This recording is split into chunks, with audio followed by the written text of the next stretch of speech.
Le gouvernement provincial mène depuis un certain temps une vaste campagne de démolition des constructions anarchiques qui ciblent des zones inondables, les berges des rivières et les emprises publiques. Mais derrière cet objectif louable, des voix s'élèvent pour dénoncer une démarche à géométrie variable, parfois brutale et entachée de favoritisme.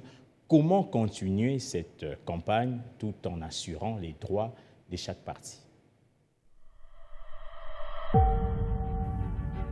Les bulldozers sont à nouveau à l'œuvre à Kinshasa.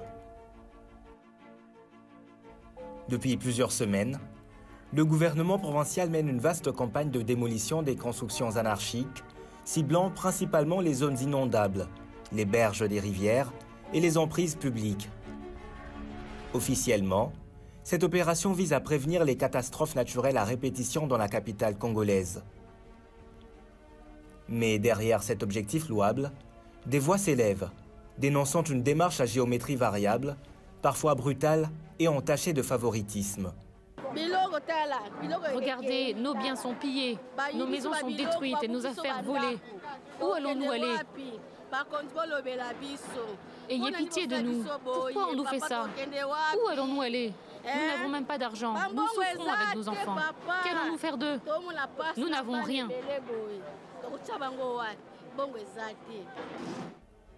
C'est dans un contexte de deuil collectif, après les inondations meurtrières d'avril 2025, que l'exécutif provincial conduit par le gouverneur Daniel Bumba a lancé cette initiative. Acacia Bandumbola Mbongo, ministre national des Affaires foncières, a précisé devant l'Assemblée nationale que cette campagne s'inscrivait dans les recommandations du gouvernement central.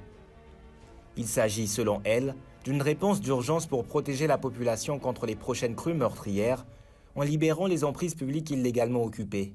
Les opérations de démolition des maisons d'habitation dans la commune de Kintambo ont été lancées par les gouvernorats de la ville de Kinshasa. 2 sites ont été ciblés et les constructions y érigées démolies. Il s'agit des maisons se trouvant le long de la rivière Mampenza et celles situées le long de la ligne ferroviaire. Pour ce dernier, la demande de démolition émane particulièrement de l'Office national des transports, ONATRA, autorité gestionnaire de la ligne ferroviaire. Il faut également relever que ces constructions se trouvent sur les terres dites domaine public de l'État. Le ministre provincial des Infrastructures, Alain Chilungu, a abondé dans le même sens. Nous rétablissons la responsabilité de l'État. Il faut assainir Kinshasa. Nous devons nous opposer à accompagner ceux-là qui veulent construire sur des zones non aedificandi, sur des berges des rivières et sur des lits des rivières. Donc ils ont été avertis depuis le mois de novembre et à 48 heures nous avons fait aussi un communiqué de rappel que nous allons passer pour pouvoir retrouver l'emprise publique. Les autorités assurent que toutes les procédures ont été respectées. Avis de mise en demeure, délimitation claire, communication sur les zones concernées, comme en témoigne la publication des cartes aériennes sur les réseaux sociaux.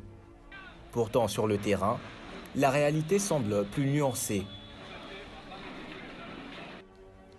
Des témoignages recueillis à Kitambo sur l'avenue Mapenza et jusqu'à Montfleury font état de destructions opérées au-delà de 10 mètres, légalement requis en retrait des rivières, parfois jusqu'à 30 mètres.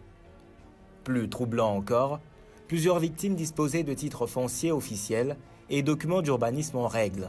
On a des documents qui datent de l'année 1900, depuis Mobutu. Les documents sont là, en bonne et due forme en plus aussi.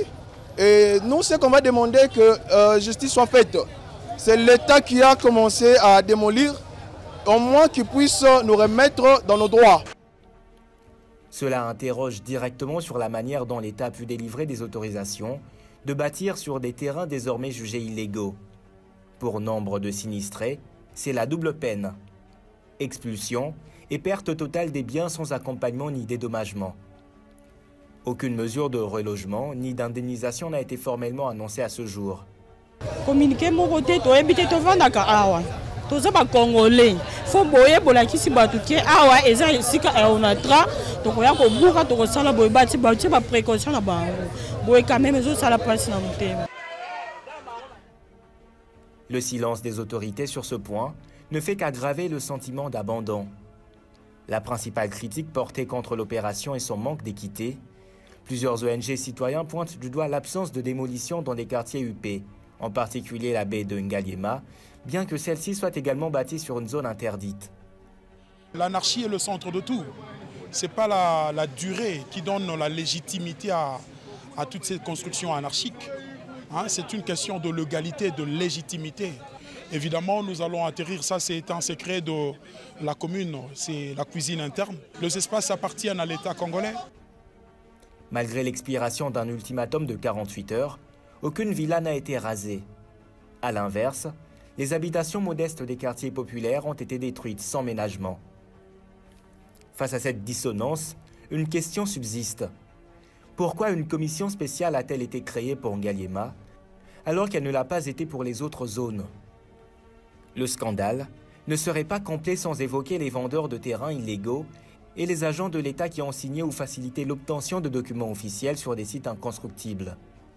Jusqu'à présent, aucune poursuite judiciaire n'a été engagée contre eux. Pire encore, certains de ces fonctionnaires sont encore en poste, renforçant l'impression d'un système où seuls les faibles payent. L'inspection judiciaire a cependant convoqué le ministre provincial de l'Environnement dans ce dossier, signe que la justice commence peut-être à s'en mêler. La problématique des constructions anarchiques à Kinshasa n'est pas nouvelle. L'urbanisation galopante, l'absence de planification et la spéculation foncière ont plongé la capitale dans un désordre chronique. Si l'action de l'État est nécessaire pour restaurer l'ordre urbain, elle ne peut être dissociée de la justice sociale. Le cas de feu le maire Tumbula Goma est souvent cité. Il avait osé braver l'impopularité pour libérer les voies publiques, mais dans un cadre inclusif et progressif. Kinshasa gagnerait à suivre cet exemple.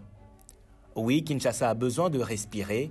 Oui, il faut protéger les populations contre les inondations, les glissements de terrain et les constructions illégales.